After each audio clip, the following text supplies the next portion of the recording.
Welcome to this first video, which is going to be the first in a series of videos on how to use the new structural analysis tools app on EngineeringSkills.com. This is a suite of structural analysis tools that's available to Engineering Skills members. In this first video, I'm going to give you an overview of the app, and we're going to work through building our first model, which is going to be a relatively simple 2D truss model.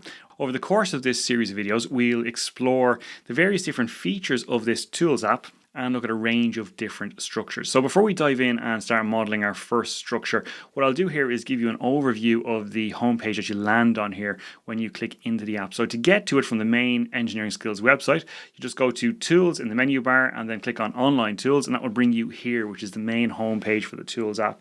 So I'll just give you a brief overview here so we can orientate ourselves on this page. So the first thing you're going to see here is a list of projects. Now you can arrange your individual structural analysis models into different projects. And this is really helpful.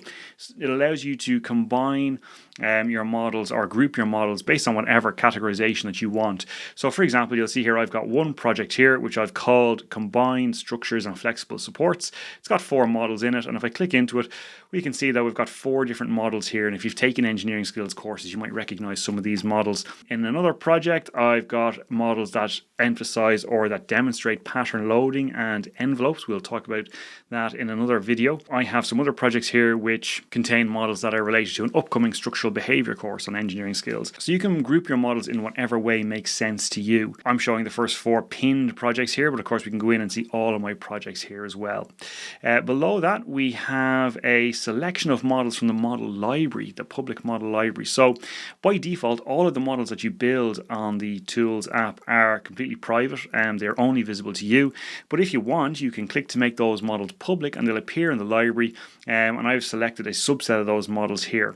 When they're in the library, if I click in, we can see all the models in the library. What other users can do is they can come in and they can preview a model, which allows them to open up a read-only version of your model, or they can copy that model, which copies a version of that model into their library so that they can start editing the model, changing it and playing around with it. So if you have a nice model that you've built and you're comfortable sharing it, by all means click to share the model into the library, and I'll show you how to do that now shortly.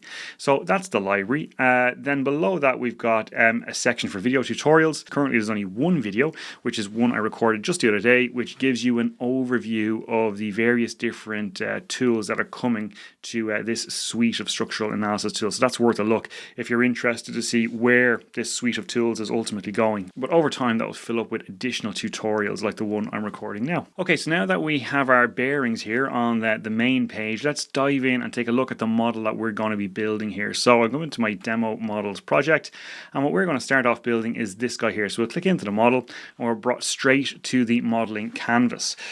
So again, if you've taken any engineering skills courses or some of my courses, you'll recognize this truss. It tends to be one of the go-to models that I use for demonstrating simple trusses. So if you've used any structural analysis software, the flow here is going to be very, well, it's going to be the same basically, right? What do? You add nodes, you add materials and sections, then you add members between those nodes, restrain your model by adding support, and then apply some loads and solve the model. That's basically the workflow no matter what structural analysis tool that you're using. It's the exact same here. So we've set it up with a canvas in the middle here, some controls here which control the grid. We can click to fit the model to the view and change the size of labels. We can take a snapshot of our model. We can access all of our models in our different projects here. We will add nodes using this interface, members using this one, supports and loads, and once we've added all those, we can then solve the model over here. One thing I'll bring your attention to quickly is the resources button. For some of the models that I build, they'll be based on a lecture. And so where I have additional resources, lecture resources relating to this model or relating to a model, I'll add a set of resources. So you can click on that and you can see that this particular structure was solved in this course in this particular lecture. And if we click on that, we're brought straight over to the relevant lecture on engineering skills, and of course the model itself is embedded as well. So that can be helpful if you want to learn a little bit more about how you actually solve these models. So back over on the modeling canvas, just before we start building our new version of this model, I'll just show you the share option. So if you want to share this particular model or any model you build, just come over to the share button here and you'll get a little dialog opens up. Now, because I'm already sharing this model on the main Engineering Skills website, I see a couple of extra options here. But what you'll see is a tick box here which says show in public library. That'll be unticked by default, and if you want to show your model in the library, just tick that box and close the dialog and your model will appear in the library. One other thing that's worth pointing out is you can also share a copy, a read-only copy of your model. So if you copy this link, you can share that link with anybody and they'll be able to navigate to a read-only version of your model. And that can be helpful if you want to share the behavior of a particular structure with somebody for some reason. So there are your share options. Remember, the important thing to remember is everything is private by default. Nothing is public. So to make your model public, you come in here and click the share in the public library button. Alright, so now we know what we're building. Let's open up a fresh model and just start building this out, just so you get an idea of how the whole thing works. So on the left hand side here we have our original model, which I'll leave open just for reference, and on the right here we have our demo models project. So I'm going to add a new model by just hitting new model. I got to select the relevant solver. So at the time of recording now, there's only one solver live, but if you watch that other video which I directed you to on the homepage, you'll see that there's a lot more solvers, 3D solvers, shell solvers that are currently being developed and refined, and they're going to be launching very, very shortly. So you'll select the relevant solver from here. So as I said, it's 2D frame for now. We'll give our model a name. We'll just call it demo truss and we'll hit create.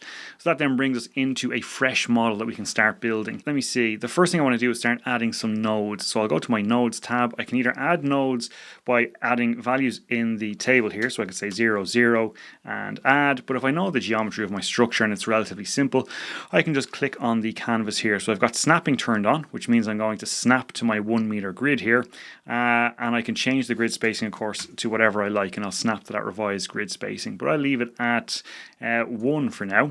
So we need, let me see, 4 different bays and they're 4 meters apart, right? So we've got 1, 2, 3, 4. So another node here.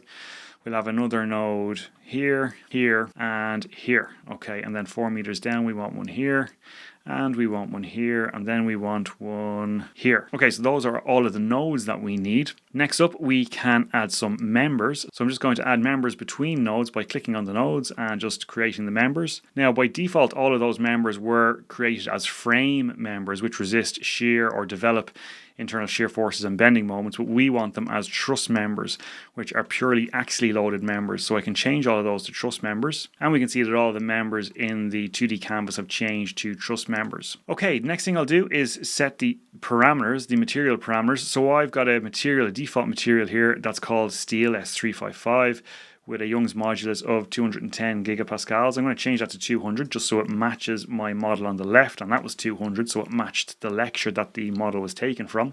Now I have a default section here, let's give myself a bit more space, which is a UB section. Now I want to add a custom section, so instead of a UB, so we could select from the different section tables, but I just want a custom section here. I'll give it a name, bar. The cross-sectional area is 50 centimeters squared. It doesn't really matter what the second moment of area is because these are all just axially loaded. And I'll give it a height here. Again, that doesn't really matter. But just to demonstrate something to you, I'll set that to 200.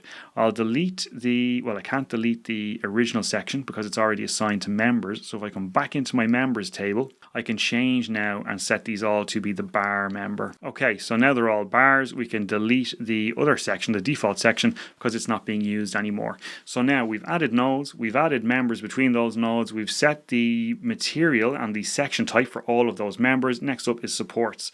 So I'll click on supports. I can either add them down here by selecting the node, selecting whether the X translation is restrained, the Y translation is restrained, or rotation about the Z axis is restrained, or I can set a spring value for restraint if I want flexible supports. We won't deal with flexible supports in this video, but in a future video we'll look at that. For now, we'll just click on the nodes, and if we click, we can cycle through all of the different supports that we might have. So on this node here, I want a pin, and on this node here, I want a roller. That's easy enough. Next up is loads. It's only nodal loads here because it's a truss structure. There's no member loads. The first load here we can see is going to be 10 kilonewtons down, so that's going to be on node 2. So we can say point loads. The default load case is dead load. We'll get into load cases and combinations in a future video, but for now let's just apply some loads in a single load case. We want node 2 and we want a load in the negative y direction of minus 10 kilonewtons. And we can do the same thing for node 3. This time we want minus 30. Node 4, this time we want minus 5. Okay, so now we've got everything added. Now we can turn, just before I solve this thing, I'll just show you that we can turn on or off node labels and on and off member labels. We leave them all off for now.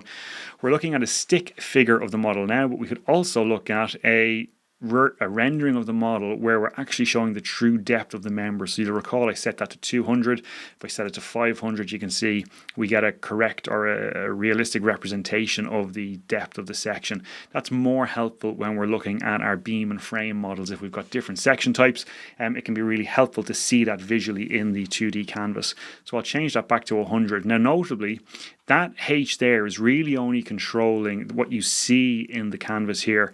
The cross-section properties are provided directly here in terms of area and second moment of area.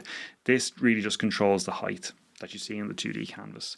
All right, so now we're ready to go. I think we can solve this thing. So I'll just save the model and hit solve. Now there's a message here that comes up which just emphasizes that this is a tool that's for educational purposes only. There is a full suite of validation tests that gets run every time an update is pushed to this tool, and I'll be documenting those in the docs or the documentation site that I'll be providing very, very soon for this suite of tools. But it is important to recognize that this is an educational tool, and so as I say here, results are intended to support learning and the exploration of structural behavior. If you're using this on real-world projects, you should be independently verifying and validating your results. So once we click to understand that, we can go ahead and solve the structure. And here we have all of our results. Okay, so this is we've gone from the build pane here over to the results pane.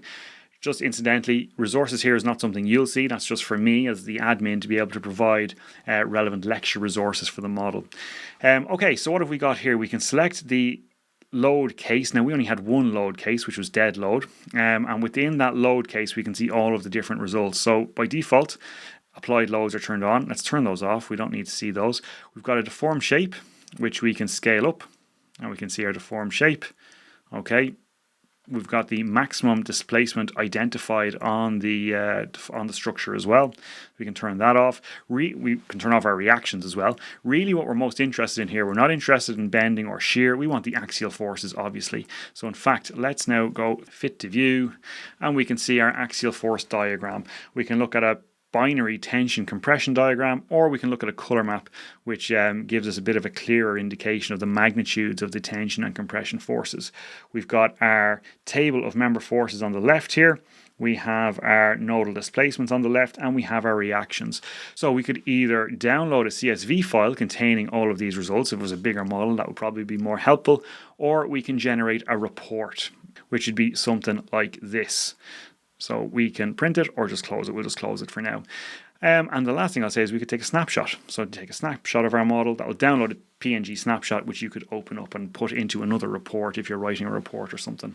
So I think that is really all we want to say about trusses. I want to keep these videos as short and focused as possible, so we won't ramble on here. That is a very simple example of how you build a 2D truss inside the Structural Tools app. Up next is going to be a 2D frame. So I'll see you in the next one.